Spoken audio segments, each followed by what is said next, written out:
Om Jnanatimirandhasya Jnananjana Shalakaya Chakshurun Militam Yena Tasmai Shri Gurave Namaha. Translation. This supreme science was thus received through the chain of disciplic succession. And the saintly kings understood it in that way. But in course of time, the succession was broken. And therefore, the science as it is appears to be lost. Translation without repetition. This supreme science was thus received through the chain of disciplic succession, and the saintly kings understood it in that way. But in course of time, the succession was broken, and therefore the science as it is appears to be lost. Purport by His Divine Grace A.C. Bhakti Swami Srila Prabhupada ki. It is clearly stated that the Gita was especially meant for the saintly kings because they were to execute its purpose in ruling over the citizens. Certainly, Bhagavad-gita was never meant for the demonic persons who would dissipate its value for no one's benefit and would devise all types of interpretations according to personal whims.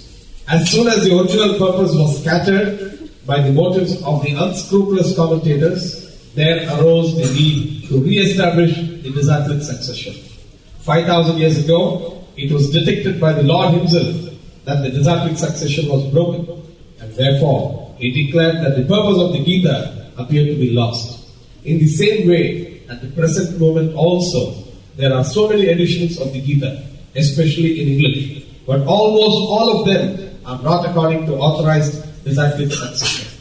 There are innumerable interpretations rendered by different mundane scholars, but almost all of them do not accept the Supreme Personality of Godhead, Krishna, although they make a good business on the words of Sri Krishna. This spirit is demonic, because demons do not believe in God, but simply enjoy the property of the Supreme. Since there is a great need of an edition of the Gita in English, as it is received by Parampara, disciplic succession system, an attempt is made herewith to fulfill this great want. Bhagavad-gita, accepted as it is a great boon to humanity. But if it is accepted as a treatise of philosophical speculations, it is simply a waste of time. Srila Prabhupada ki jai. His Holiness Bhakti Swami Maharaj ki jai. There should be some time at the end for questions. So, if you could be ready for that, if during the course of the lecture you have any questions, they could be written down. Evam is the first word, thus, in this way. This refers to the previous verse. What's the previous verse? Can anyone say without looking at the book? Say it loudly, please.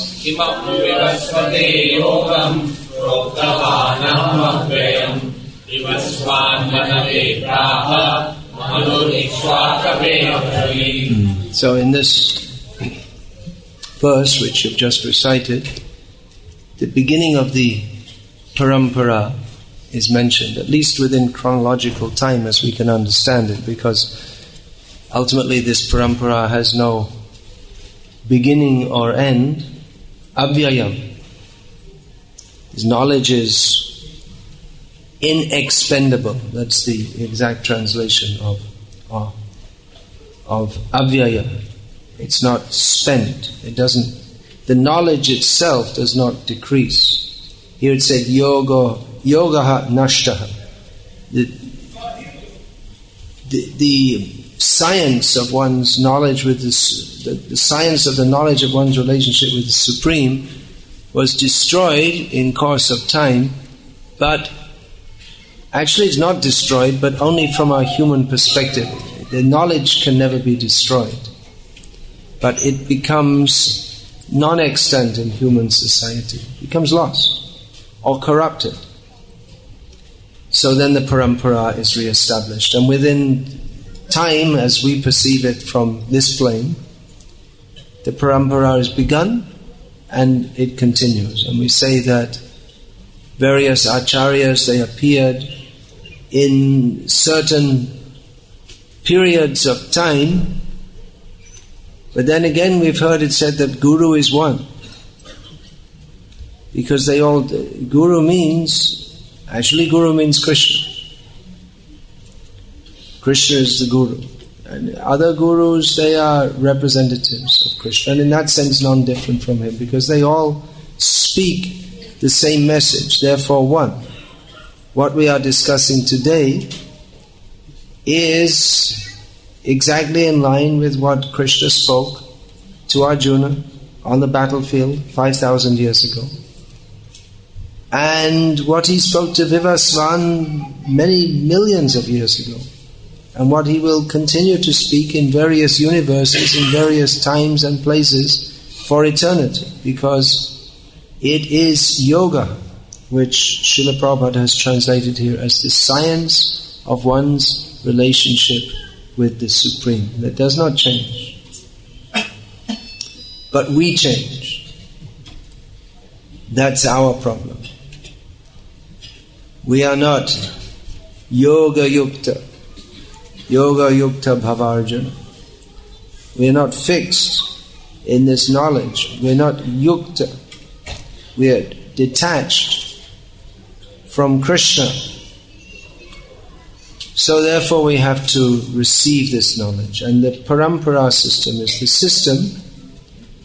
It's a natural system actually. It's not an artificial system. It's a natural system established by Krishna in this world for distributing this knowledge. It's a natural system, inasmuch as Krishna, who knows, speak to persons who are worthy to receive, and they speak to other persons who are worthy to receive. And it goes on like this, in Parampara, succession, disciplic succession. Now the disciplic succession, particularly mentioned here, is that of Rajarshis, kings. Not just kings, saintly kings. Generally we may think that Bhagavad-gita is a discussion for Brahmanas, or very highly philosophical persons. The topics discussed in Bhagavad-gita are highly philosophical. Kim tad brahma, kim adhyatma, and all these very highly philosophical terms. So actually it's meant for highly philosophical people, and Bhagavad-gita, through the course of history, at least in modern history, by modern history in the Vedic cultural perspective, I mean, we're talking about the last 2,000, 3,000 years or so, that's mostly discussed by Brahmanas. When we think of Parampara, we think of gurus, acharyas, they're Brahmanas, people who can study and spend the time to apply their transcendentally illumined intelligence to understand these difficult subject matters. It's a subject matter for Brahmanas. Kings are busy managing. But here we see that the Parampara that Krishna is speaking of is of Kshatriyas. And Arjuna himself was a Kshatriya. Kshatriyas, they are said to be of Rajagun, or else somewhere it's stated that they're of mixed Sattva and Raja.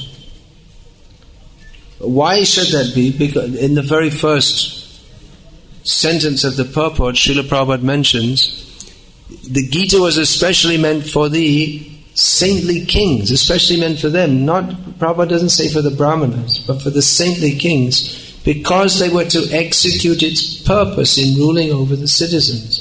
Bhagavad-gita is practical. It's not as Prabhupada often mentioned, it's not meant for armchair philosophy, simply sitting and discussing. It's meant for practical application. How it can be applied in ruling the citizens. Here, ruling the citizens doesn't mean exploiting the citizens, but practically applying the knowledge of Gita so that the whole society can be benefited, and everyone can benefit from this knowledge. This knowledge of Bhagavad-gita is practically applicable in our lives. When we see ourselves becoming too much attached or to some situation or some position, and then we can understand this is material attachment. As discussed in Bhagavad-gita, everything here is temporary. We can see the actions of the modes of material nature. We see the newspapers, and we don't take much interest in that, because we see that these are simply persons impelled by the lower modes of nature. We don't pay much attention to the opinions of various philosophers and various politicians, because we know that these are persons in ignorance. They have no knowledge of Bhagavad-gita. They're not fit to give any opinion. So the kings, specifically the Rajarshis, they were not just some kind of like a modern politician, nothing like that at all actually. But they were dedicated to the uplift of the praja, of the citizens, and therefore it was required for them to understand this knowledge. They couldn't rule properly without it. They were saintly kings. They were ruling, but their purpose was the same as the Brahmanas. Their actual goal of life was self-realization. And that's why we find described in Srimad Bhagavatam and other Shastras how certain kings, they could just give up, although they had the vast kingdoms, they could just give it up. Parikshit Maharaj, we got news that within 7 days he must die from the bite of Takshak. He immediately gave up everything. He didn't become attached. Now I have to protect myself. Of course it's related like that in the Karmakandya edition of the Mahabharata. But that's not for transcendentalists. The real Parikshit Maharaj very happily accepted this so-called curse and went to do what he really wanted to do, which was the real purpose of his life, which was to spend the rest of his time, 7 days, hearing and chanting about Krishna. You may think, well, that's not very much time.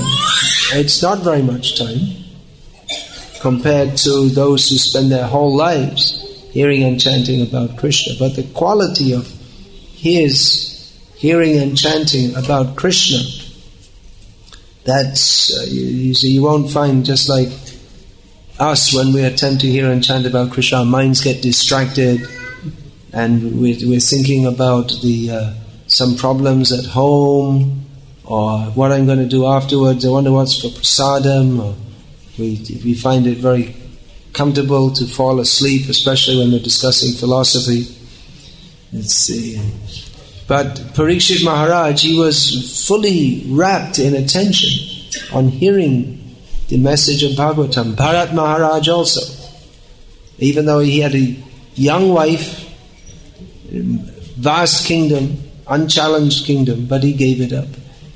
Malavat, the word is used, malavat, just like you give up stool after pasya. You don't think, well, that's mine, that's my property. That's everyone's attached to their body, but no one's attached to the stool coming from their body. You give it up. Let some pig enjoy it, or flush it into the someone's drinking water tomorrow after it's been processed. That's the modern system, isn't it? It goes in the sewage system, it gets processed, and then the next day someone's drinking it. So this Bharat Maharaj, he was detached, even though it appeared as if he was attached. The ruler has to see to all the details of the kingdom, but he was, because he was cultivating the knowledge of Bhagavad-gita. Therefore he was able to immediately be detached.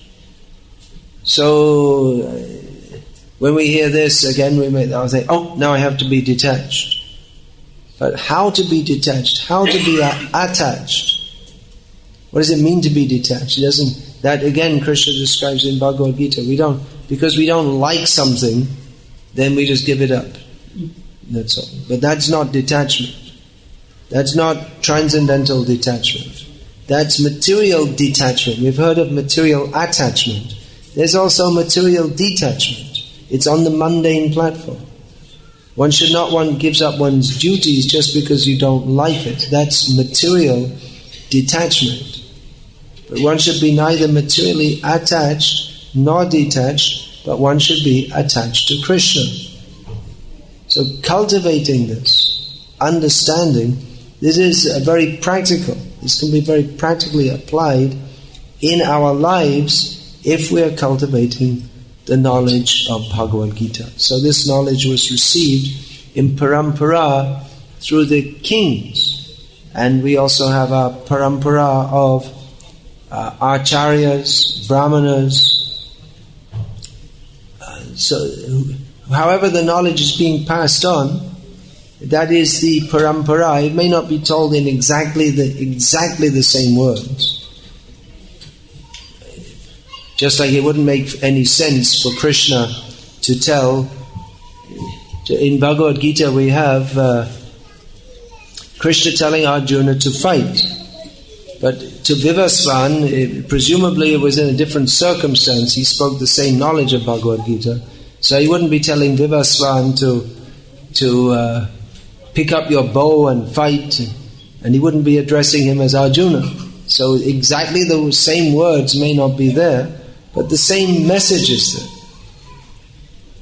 So in the same way, in the course of the Parampara, exactly the same words may not be there.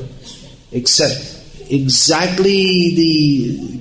the context is different. According to different people, the knowledge is being spoken to, according to the circumstances, according to maybe the cultural conditioning that they're used to, but the message remains the same. This requires deep understanding to convey this message, to absorb it properly, and to again speak this message. It's not just simply a matter of learning the shlokas. Learning shlokas is good. You please learn Bhagavad-gita shlokas. But we have to know how to apply them also. What is the meaning? For that we have to hear this discussion of the topics of Bhagavad-gita. And we have to associate with Acharyas. Acharyas means, of course that term is given to, just like here we have the Acharyas. Srila Bhaktivedanta Swami Prabhupada, Bhakti Siddhanta Saraswati Thakur Prabhupada, Srila Gaur Kishore Das Babaji Maharaj, Bhaktivinoda Thakur. So these are Acharyas. But actually, Acharya means anyone who does that, who acts as an Acharya is an Acharya. Of course there are some formalities, just like in ISKCON, there is some formality before one is approved to initiate within the society, and therefore we speak of ISKCON gurus. But actually everyone in ISKCON is a guru. If you're actually in ISKCON, then everyone's a shishya and everyone's a guru. Everyone's an acharya. Because an acharya means achinoti yashastrani, acharya stapyati api, swayam acharate yasmad, acharyas tena kirtitaha. Acharya means one who acts according to Shastra, teaches according to Shastra, verbally and through his behavior. So everyone is supposed to be an Acharya. Formally means Upacharik Rupse. In a formal manner, one may give initiation, give instruction, but actually everyone is supposed to be an acharya. If one is actually a disciple, then he is an acharya. And one cannot be an acharya without being a disciple. So this way the parampara comes. When Krishna speaks, he is Krishnam Vande Jagat Gurum. He is the guru he's this original, source, acharya of everyone. And then he speaks to various people in various times and places. They're his disciples. And they naturally become gurus. Not become a guru. Just like sometimes people ask me, when did you become a guru? But it's not like, you have some rubber stamp put on you and then all of a sudden you become a guru. Or so-and-so, now he's approved, he's become a guru.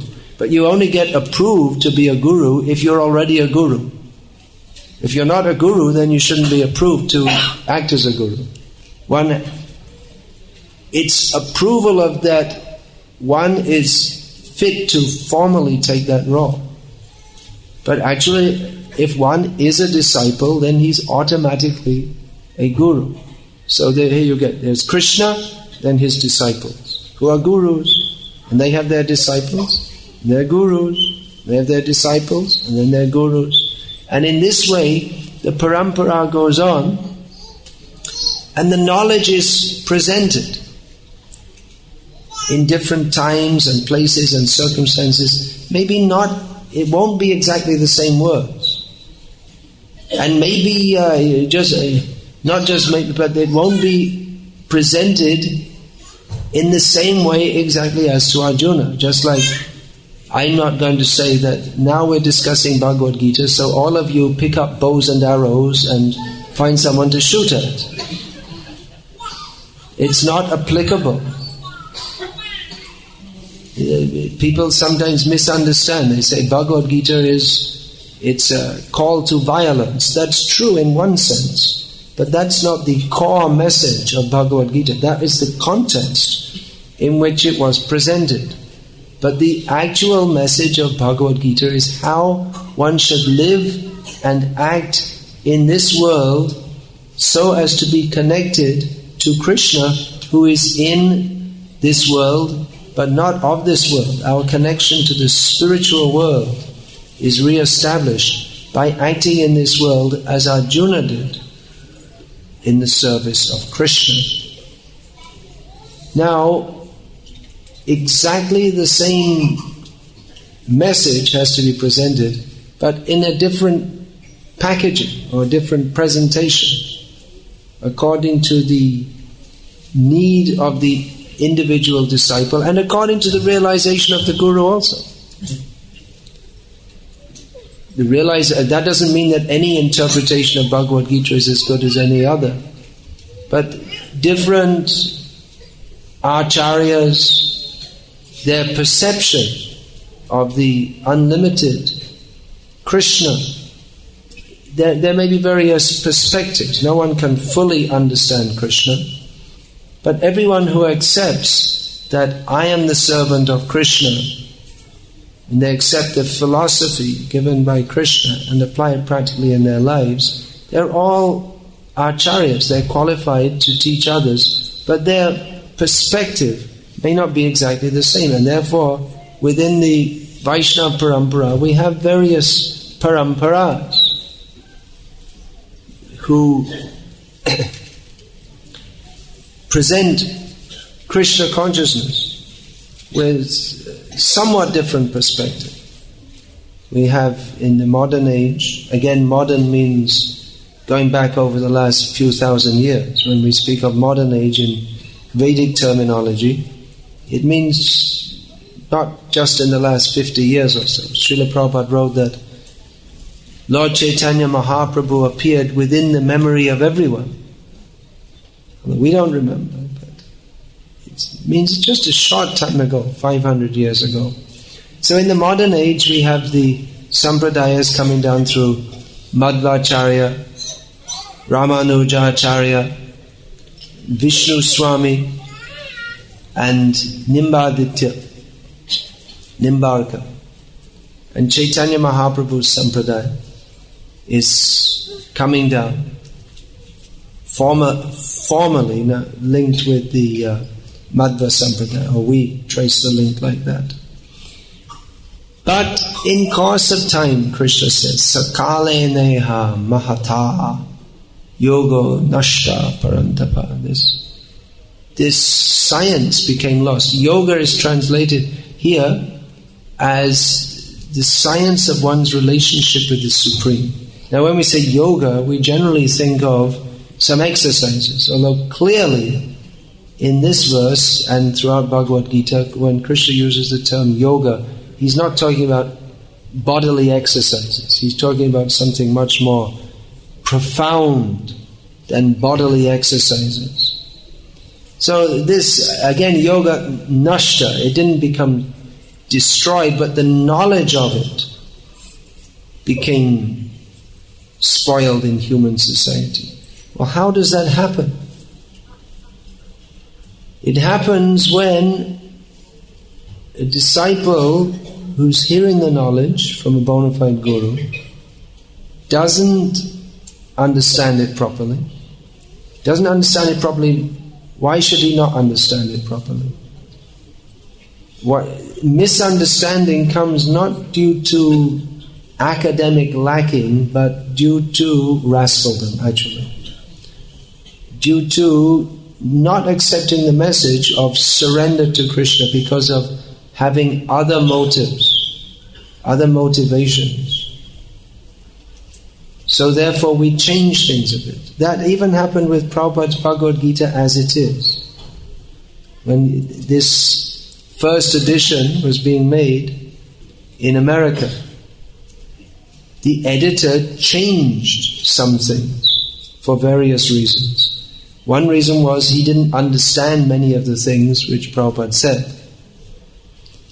Another reason was he didn't accept some of the things Prabhupada said because, well, I won't say he's a rascal, he's my god brother, but he was quite new in Krishna consciousness at that time. So just like, for instance, in one of the purports, Srila Prabhupada is talking about cleanliness, how one should keep clean by regularly bathing, brushing teeth, shaving, and so on. Now, in the early days of ISKCON in the Western world, Srila Prabhupada was quite lenient. I mean, after all, he was dealing with hippies, which you don't know what are hippies. You're lucky you don't know. But Prabhupada found out what are hippies. And one of the symptoms of a hippie is he had a beard. Prabhupada, in one purport, and later in Chaitanya Charitamrita, he wrote that Sanatana Goswami looked like a hippie because he had a beard. He was a Muslim, actually. I mean, practically not a Muslim, but his name was Vikasa and Sakar Malik, Rupan Sanatana Goswami. So he appeared to have adopted that culture. So Prabhupada said he looked, and he was disheveled, having travelled overland. He was a fugitive. He was a runaway. From the government's point of view, he was a runaway criminal, even though he was the ex-prime minister. That can happen. The prime minister today becomes a criminal the next day. It happens so many times. I mean, he was a criminal when he was a prime minister also, but he's officially considered a criminal because he got on the wrong side of the king or the queen or the Shah or the Sultan or whatever. So Prabhupada said he looked like a hippie. So there was one of Prabhupada's disciples who had a long beard, and he was initiated by Prabhupada. And this was 1966, 1967. So when, in the course of editing Srila Prabhupada's purports on Bhagavad-gita as it is, when it came to the point of one should always keep clean by regularly bathing, brushing teeth, washing one's clothes, shaving, he shaved. He had a long beard and he shaved out of the commentary the words shaving. And he kept his beard. So this is just an example of how someone, due to some material attachment, they may just change it. Change the message a little bit. And you may think, well, it doesn't make that much difference, does it? Maybe it doesn't make much difference, but the attitude there is destructive to Krishna consciousness. And that's the seed of yoga nashta. That when one thinks that, well, actually we just have to change it a little bit and we'll make it more amenable to the public. Now, that's a fact, that the message of Bhagavad-gita, we have to present it in a manner that people will at least begin to accept it. Preaching, what does preaching mean? It means, preaching to people who are not in Krishna consciousness at all means to somehow or other win their attention and their confidence in us that they want to listen, to somehow or other get their attention and give the message of Krishna to the degree that they're ready to take it, or more. So that means we have to start somewhere. So Srila Prabhupada was distributing prasadam to the hippies, and he would say, take as much as you can, eat lots. And then later on he would say to the devotees, sense control. Vacho vegam, manasa krodha vegam, jiva vegam. Control the tongue. Don't eat too much.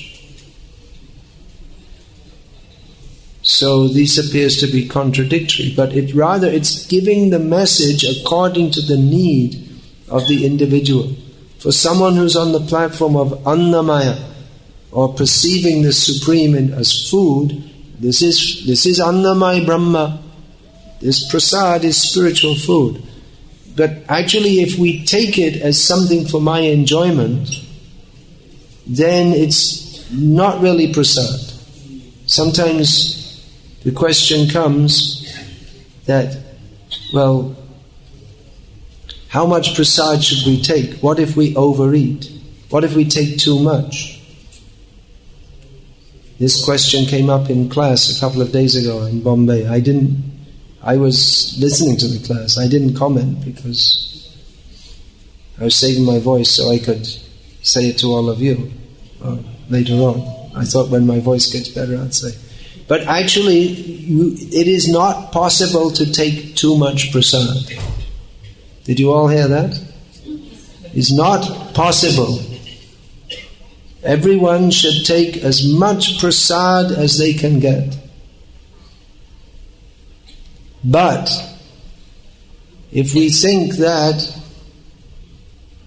prasad, the food stuff offered for us to Krishna, for us to take, if we take that as something for our own enjoyment, then even one bite is too much. We cannot get too much prasad. Prasad means mercy.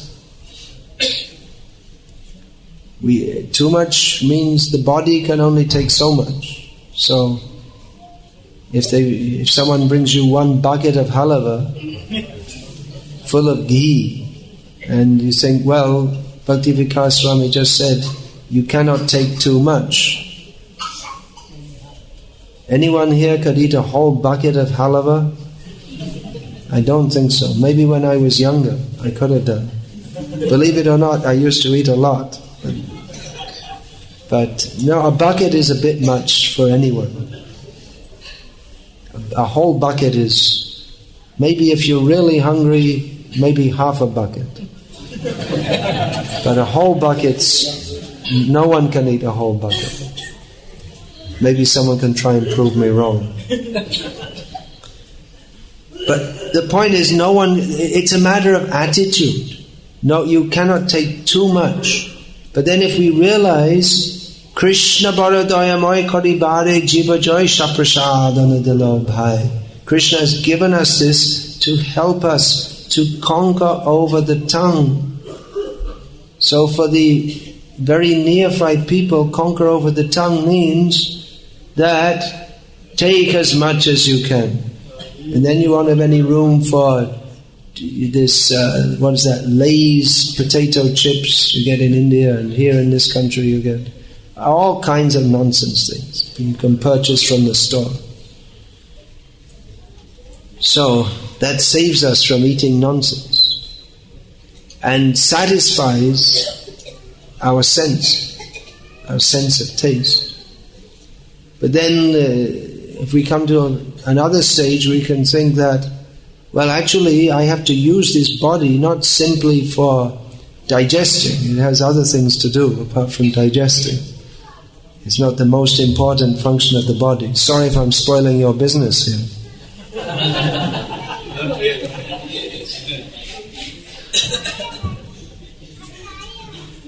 I'm not really sorry. I'm being insincere. I'm not sorry. Your business will not be spoiled by this. If everyone can understand fully, then everyone will eat very nicely, very properly. If we can actually understand all these points. So, if one has the attitude, I am the enjoyer, then even if there is prasad, then if we take even one bite, it's too much. So it's a matter of perspective. That I should take prasad according to my need so that I can maintain the body for serving Krishna nicely. And then when we join Chaitanya Mahaprabhu's pastimes, again, we can eat fully, up to the neck, and get criticized by Ramachandra Puri. You don't know what I'm talking about because you didn't read Chaitanya Charitamrita. You please read it. Then we can discuss all these topics more and more. So, all these points have to be understood. They have to be explained in detail. And if the idea of personal sense enjoyment comes in, then everything gets spoiled. If one is acting as an acharya, he has to know how to present so that people can take the message of Bhagavad-gita unchanged, so that people can take up Krishna consciousness and come up to the level of Arjuna. This once Srila Prabhupada told Tamal Krishna Maharaj that you should read my books for 2 hours every day. And he said, Tamal Krishna Maharaj replied, well, I don't have time. Prabhupada said, then sleep less. And Tamal Krishna Maharaj replied, well, I'm only sleeping 5 hours average within 24 anyway. And Prabhupada said, anyway you should sleep less. And then Tamal Krishna replied, well, I'm not a Paramahamsa. And Prabhupada replied, why not? That was Prabhupada always pushing everyone, come on, why are you not a pure devotee? What's wrong with you? Why are you not a Paramahamsa? You got the message of Bhagavad-gita, why don't you surrender to Krishna? That was Prabhupada. You see, Prabhupada was different ways. Sometimes he's encouraging the devotees in a way, yes, just dance, chant, be happy. Other times he's pushing the devotees. Generally we hear the stories of how Prabhupada was just encouraging, but actually a lot of the time there was patting, yes, you're very good, and there was smashing also. There's both. We like to hear the stories of the patting. But often actually the smashing is more effective if the disciple, if he's a real disciple, if he's ready to take it. So this subject matter, if it's not very expertly handled by someone who is free from the desire for sense gratification at any level, that means subtly also, and is speaking the message of Bhagavad-gita to glorify Krishna to glorify the Parampara and to help others to absorb that message and apply it practically in their lives so that they can also surrender to Krishna. Then the Parampara goes on very nicely. But if at any point in time there's any entrance within the pure Parampara of the desire to do anything else but surrender fully to Krishna, then it becomes spoiled. And you may think, well, there are so many devotees, it appears, at least me, who have various gross and subtle desires. Of course, that's there. There's no need of being a disciple if one's already completely pure. I mean, we wouldn't even be in this material world if we were completely pure. But we accept the position of discipleship so we can become instructed and purified. But I was saying that there's no need. Everyone that I was saying that every devotee is a guru, every devotee is an acharya. That's true, but again, there's some formal recognition that someone we don't say that all right, anyone. You just start giving initiation to anyone and everyone, wherever you like.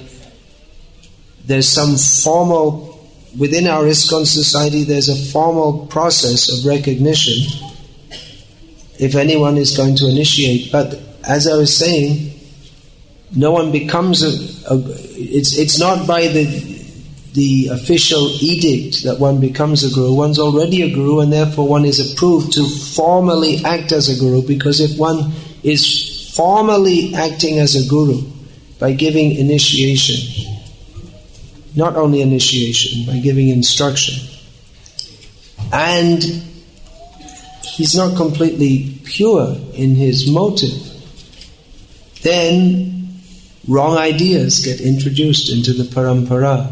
And because people are innocent and they may not understand very deeply, then they think that this is correct because the Acharya said so. Therefore there's a checks and balances system, Guru, Sadhu, Shastra. Real Guru only speaks what is in Shastra, and according to the Amnaivani, which means the Parampara, the message of Shastra received through Parampara. Again, it's not enough simply to learn the shlokas. There are various Mayavadi organizations who are very much interested in teaching shlokas. But to learn the shlokas or even learn the translation, it's not enough in itself. One has to, even practically more importantly, understand the meaning and the application. And the meaning means according to Bhakti Siddhanta. The actual message of Bhagavad-gita is Bhakti, surrender to Krishna. So understanding everything in that context. Now if those who are acting as acharyas, they have anything else in their presentation, if they have any other motive, then simply presenting the message of Krishna unchanged for the benefit of others, then the subtle seed of deviation has entered. It may not be visible to others. It may seem very good and very nice and proper. The other day I was listening to a class in which one of our devotees he brought his class to a conclusion by saying that everything should be done for the sake of peace. The ultimate is peace. So, even though I couldn't speak, I managed to croak something into the microphone after the class and saying, well, that's not the ultimate conclusion. Bhagavad-gita was spoken to break the peace. Arjuna wanted to be peaceful. So peace in and of itself is not the goal. Satisfaction of Krishna is the goal. And if if Krishna wants violence, then that is far more laudable than peace. Of course, Krishna wanted violence to establish peace. There could have been peace if the Pandavas had. That's what Arjuna thought. Let's not fight. And then what's the point? So many people are going to get killed, and if we don't fight, then okay, Duryodhana will go on ruling, and we'll be unhappy, but life will go on, and they will save this carnage. But Krishna saw that this is not auspicious for the world. This will cause so many problems. It's this catharsis is required of cleaning out the Bhubar Haram. That is one of the functions of Lord Vishnu. He comes to rid the world of demoniac Kshatriyas. So it sounds very nice if we say peace, love, compassion. Everyone thinks, well, that's wonderful. And it's true, these things are wanted. But without qualifying these terms in terms of Krishna consciousness, it's just empty sentiment.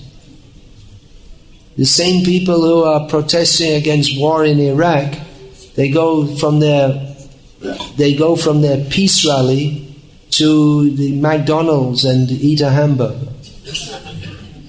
It's hypocritical.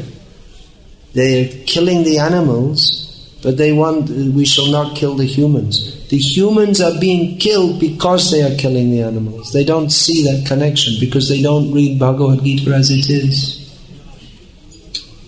Prabhupada said that this war, he was preaching among the hippies. I was saying he had to present the message in a manner that they could accept, but that doesn't mean that he compromised it. The hippies were very much against the war in Vietnam because they were being sent there. They would get the draft, they'd forcibly be sent to Vietnam, and with this good chance they'd come back in a white cloth, sewn up bag. In other words, dead. And the girls didn't, at that time, they didn't have, the women's liberation movement wasn't successful by that time, so they didn't send the women to fight, only the men. Now the women have got the right to go to Iraq and shoot people and get shot at themselves because they have equal rights. Nonsense. Why do they want to send women to fight? Anyone here want to send their wife to fight in Iraq? They are always fighting husband, Maharaj. Where's the time to fight in Iraq? Yeah, but that fighting with the husband, that is within accepted social norms. I mean, I know you're making a joke, but getting a machine gun and going to fight, that's a different platform altogether. So, the girls didn't like it because they wanted the men to enjoy. Their slogan was "Make love, not war." Make love means have sex in American English. So Prabhupada, he didn't compromise. He was preaching among the hippies. He said, first thing he said was that if the government says you should follow, you voted this government, if they tell you to go and fight, you should go and fight. And another thing he said is that there must be war because they're killing the animals. There must be. So here's just an example. If we speak the message of Bhagavad-gita as it is, to surrender to Krishna, many people may not like that because they're demons. And if we say peace, love, compassion, they may like it because they're demons. And in the name of peace and love and compassion, they make wars and they kill animals and they exploit others and they put the words peace, love, compassion, humanitarianism, and so on. So, through the eyes of Bhagavad-gita as it is, we should understand that this is demoniac. Even though they speak nice words and it sounds nice, it's demoniac. You may think, well, it's Bhakti Vikasa Swami again, but it's not. I learned these things from Bhagavad-gita as it is, because this is the message of reality. And reality is heavy. Guru means heavy. We're speaking about Parampara.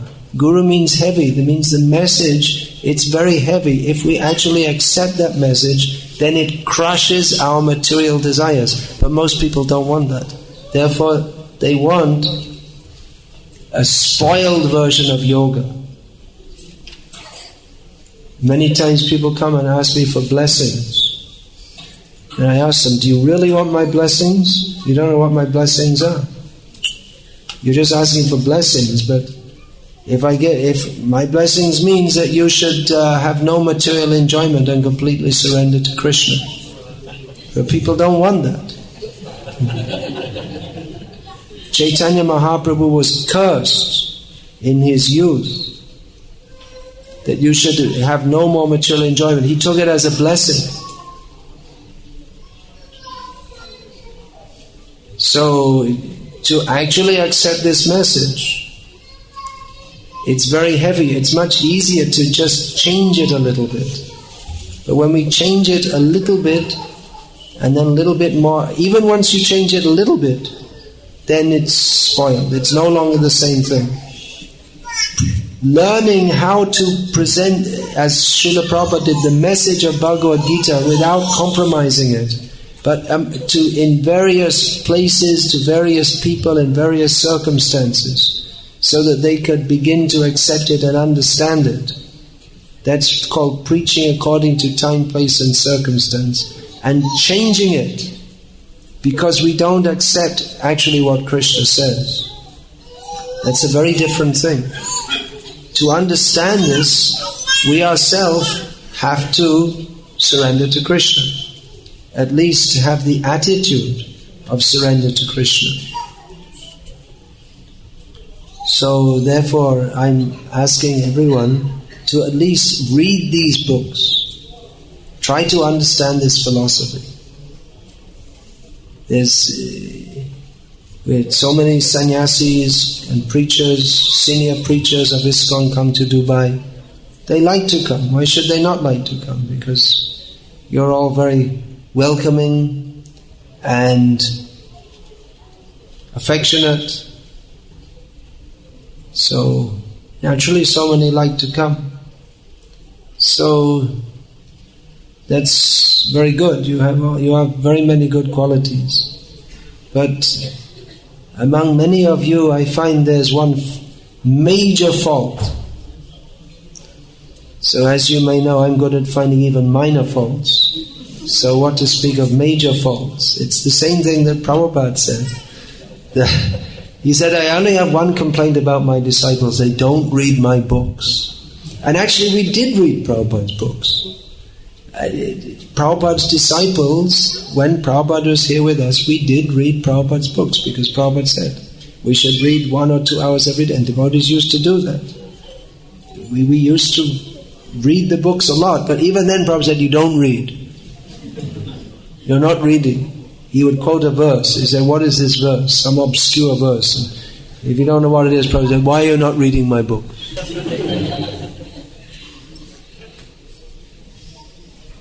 So Prabhupada wanted this because in this way we can absorb this transcendental knowledge. It's not received only through reading books, but it's a major part of receiving this transcendental knowledge. Otherwise, what are we going to pass on to others? I was saying every devotee has to be a guru, but we have to understand this knowledge in detail and be able to pass it on to others. That means that we have to take the time out to absorb the knowledge and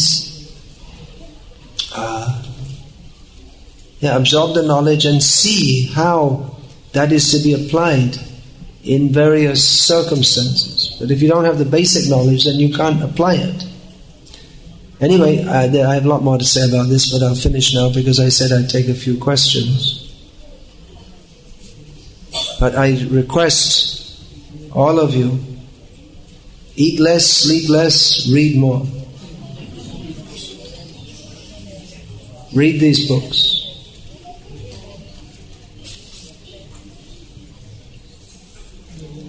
Then we can discuss more in various things. Can we know the 7 Saptarshis? This is a technical question. You can look it up yourself. 7 Saptarshis are always changing. Who are they? Atri, Kratu, I can't remember just now who they are. Narad Muni is among them. Who are the rest? This is a kind of technical question. You can look. Someone want to look it up? Look it up.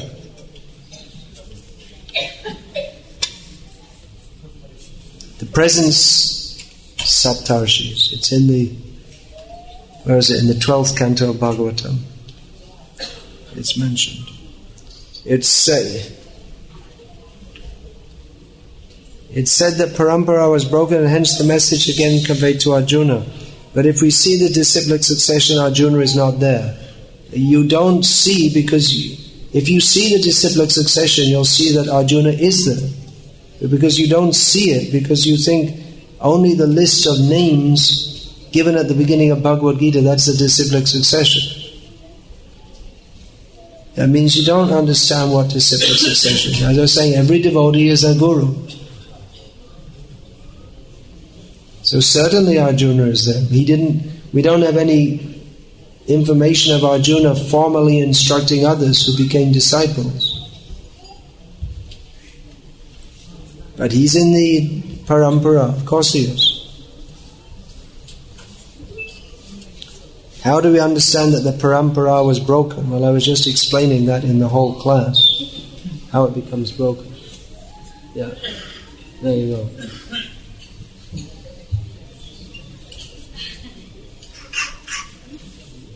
Oh, Kratu is not there in the present.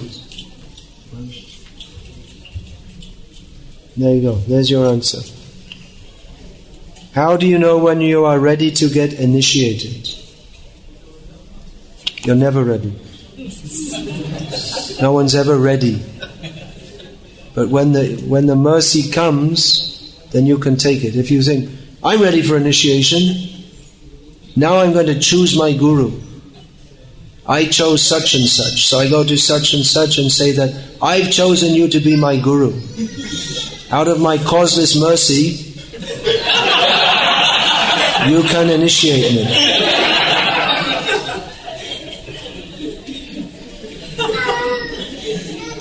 You're not. No one should ever think I'm ready. We should beg for mercy.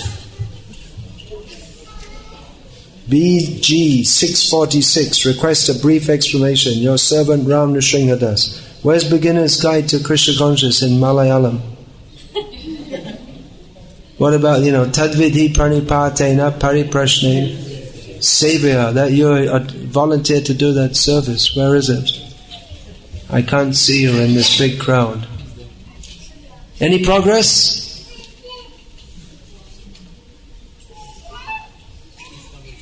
He's coming, all right. Let's have a look at 640s. Request a brief explanation.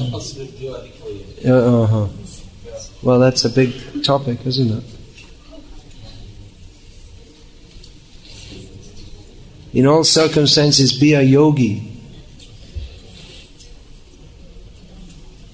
You have it? I must beg your forgiveness for not being able to do that. There have been so much of turmoil in this last 6-7 months. You've lost your voice also? No. During the last 6-7 months, there have been so much of personal turmoil. Now I have got a new position as head of all systems in one group. So I got a secretary who can write in Malayalam just yesterday. So I have just made an arrangement to dictate to him and he will write for me. Okay, very good. So you all right, I remember that you took that up, so blessings are there, but you have to do your job also. So, when you request a brief explanation, tapasvi and yogi? Difference between a tapasvi and a yogi. Well, as I was saying, yoga is not required. As I was saying, yoga doesn't just mean some exercises, and it doesn't just mean tapasya either. Yoga means all of these things. Ultimately, yoga means to be linked with the Supreme. The science of linking with the Supreme. So one can be a tapasvi but not a yogi. Hiranyakashipu was a tapasvi, but he wasn't a yogi. So simply to perform tapasya without having the intention of serving Krishna, which is ultimate yoga, it's better than being a bhogi, but it's not as good as being a yogi. And yogi doesn't necessarily mean one who is just sitting performing tapasya. But yogi really means one who is performing activities to link up with Krishna. Now, who comes last? Alright. Sri Krishna, something Bhagavad-gita, past Bhagavad-gita to Arjuna, but further, Arjuna didn't pass this message to us, but other persons who was not in the picture. Is this a question? It seems to be the same thing. There's some misunderstanding that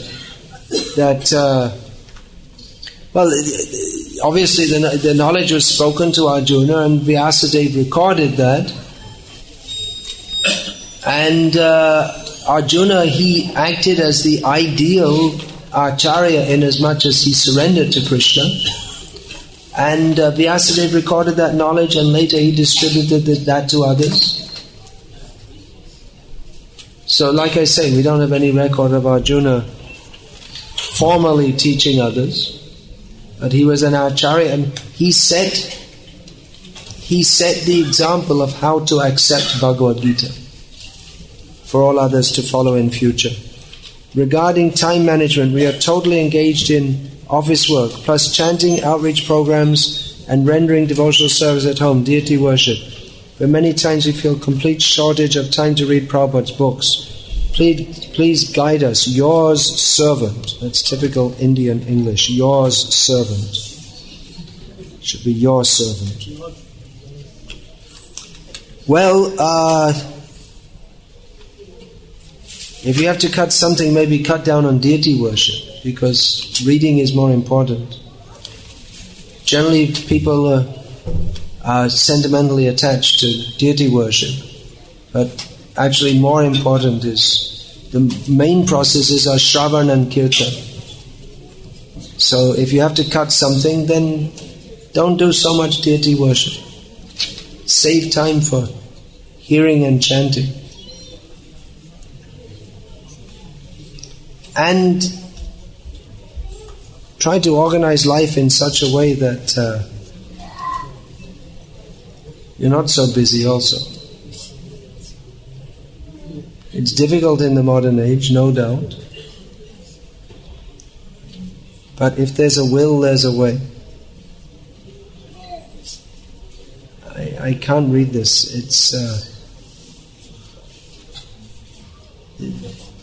It's not written clearly. I can't understand what it says. When we offer food to Krishna, after which we cover the altar. I don't understand this. The English is not clear. Kindly explain. Population is increasing alarmingly. Is it not because of... The population is increasing alarmingly. Why are you alarmed?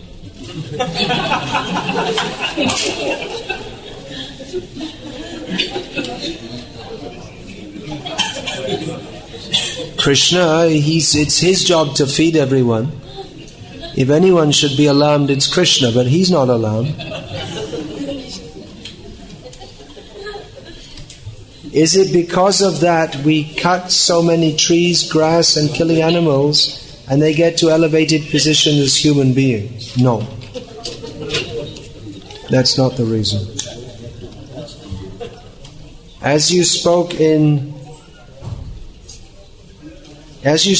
informed us that if ever a small amount of self-enjoyment, actually the term I used was sense enjoyment, although it's practically the same, enters in the parampara, then it is not at all good.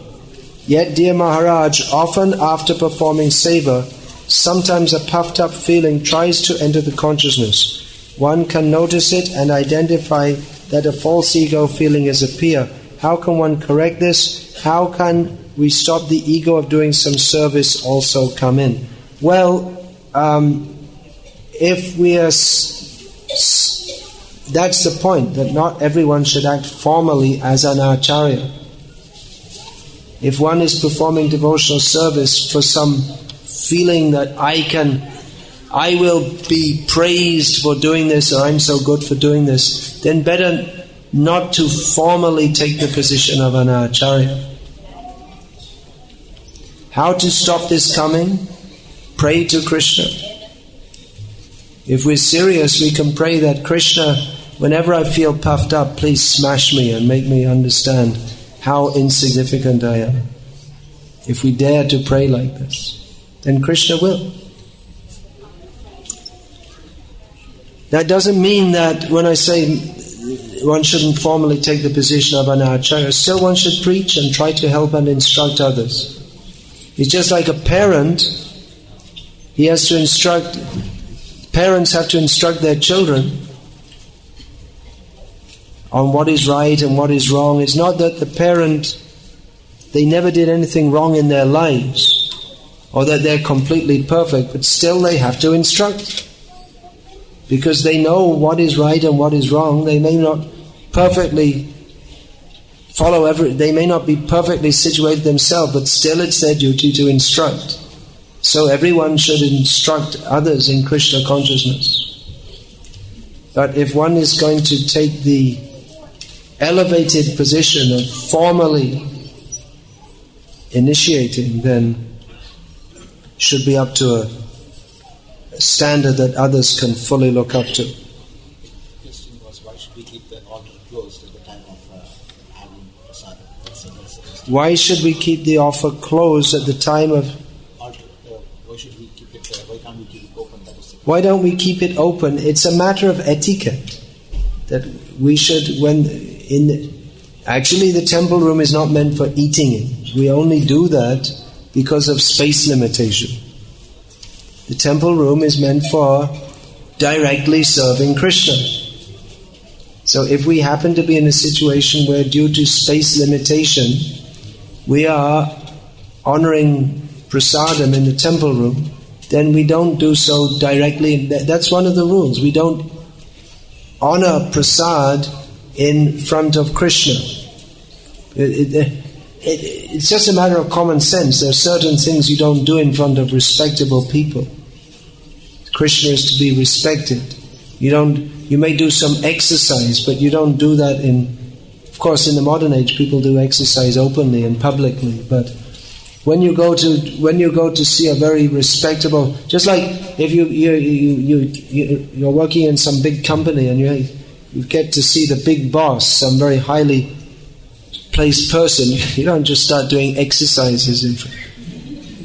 He's busy on the phones while you're waiting in his office, so you start doing some stretches, or even this. People might do this to exercise their neck. You don't do that because this is a very respectable person. I should behave in a formal manner with him. So the formality should be maintained. These are not very difficult things to understand. Regarding what curse Kamsa is unable to enter into Vrindavan.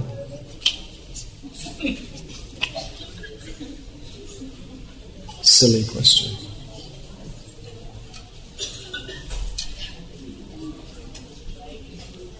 Please explain the meaning and difference of munis, rishis and yogis. Not much difference. It doesn't make much difference in the modern age anyway, because there are no munis, rishis or yogis except devotees, who are the best munis, rishis and yogis. Muni means a thinker. A thinker about spirit. Rishi literally means a mantra drashta, who perceives the Vedic knowledge. And yogi is one who is linked or attempting to link with the Supreme. How does one become a disciple? It's written your servant. It doesn't say who it is. How does one become a disciple? What does Krishna say in Bhagavad-gita about this? Tadvidhi pranipatena pariprashnena seve upadekshanti te jnanastatadasha. By service, submission and relevant inquiries. Does one need to be formally initiated by a guru physically present in this world? Yes. Otherwise, how else are you going to get initiated? Otherwise, why are there gurus anyway? Otherwise, you can take initiation directly from Krishna. Like Vrindavan Dham, does Navadvip Dham exist in the spiritual sky too? Yes. How does one, it's exactly the same question, how does one become a disciple? Does one need to be formally initiated by a guru physically present? What is the best way to give children Krishna consciousness aged 6 to 8 years? Well, as I was saying in the class, how to apply the message of Krishna consciousness in various circumstances, how to teach it, that is the business of an acharya. So it may be different in different times, places and circumstances. So you'll have to see with your children exactly what's the best way for them. If they're very interested in drawing, you might encourage them to draw pictures of Krishna. If they're very interested in playing games, which usually children at that age are, then you can maybe have games of